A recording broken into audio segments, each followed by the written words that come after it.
स्वागत आहे आपलं विठ्ठल स्वामी काळूयंत्र या YouTube चॅनल.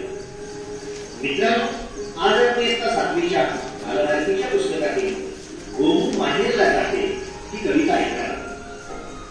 भारताच्या पश्चिम किनाऱ्यावर असलेला समुद्राचा पट्टा व त्याला लागून असलेली सह्याद्री पर्वताची रांग यांच्यामधील जमिनीचा असलेला विभाग म्हणजे कोकण होय.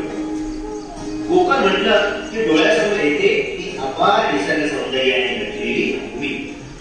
उंच उंच वडांच्या रांगा, सुपारी, आंबे, काजू, फणस, कोकम यांची झाडे आणि डोंगर उतारावर असलेली भात शेती असे निसर्गाचे वरदान लाभलेली भूमी म्हणजे कोकण.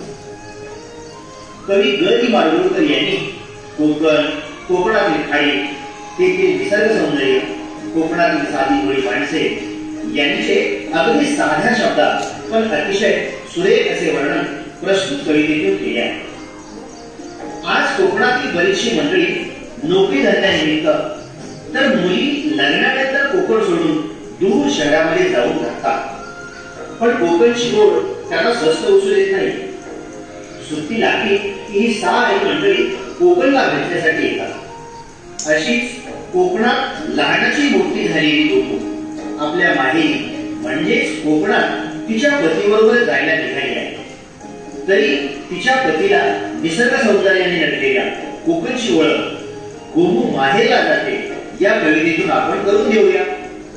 पण हो, अशा छान संगीतबद्ध केलेल्या कविता आपणास आवडल्यास नक्कीच लाईक करा आणि या कवितांचा संग्रह आपल्याजवळ आणण्यासाठी आमच्या चॅनलला सबस्क्राईब करा आणि आपली प्रतिक्रिया कमेंट बॉक्समधून आम्हाला जरूर कळवा. धन्यवाद. चला तर मग ऐकू गाऊ आहे.